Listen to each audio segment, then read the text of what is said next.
Jefe de máquinas de buque a embarcar 1069, buque en España haciendo cabotaje con pabellón europeo, 4.000 toneladas aproximadamente, unos 15 tripulantes.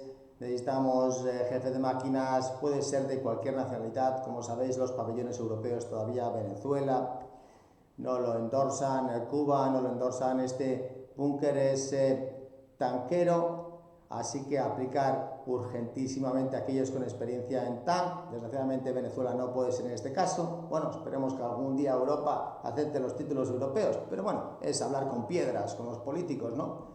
Así que aplicar urgentísimamente inglés necesario, tripulaciones internacionales, y la plaza es para antes de ayer. Cuando empezamos con un puesto de jefe de máquinas, 9.000, 10.000 euros, recordar, euros, podrían ser panameños, no, perdón, peruanos, mexicanos, cubanos.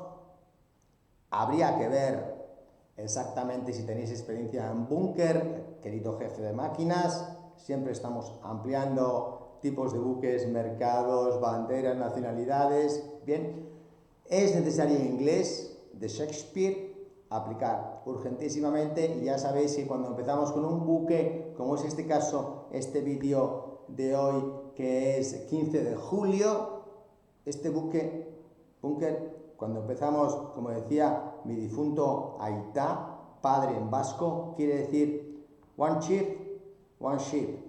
Cuando entres como punta de lanza, aunque seas también un jefe español, que estés jubilado y tengas intención de estar navegando, si tú embarcas, tú, ese buque, mañana habrá españoles gracias a ti, o habrá peruanos o latinos. Sí, así es como funciona todo esto. Yo soy el primero que avisa, ¡hey! ¡Vamos!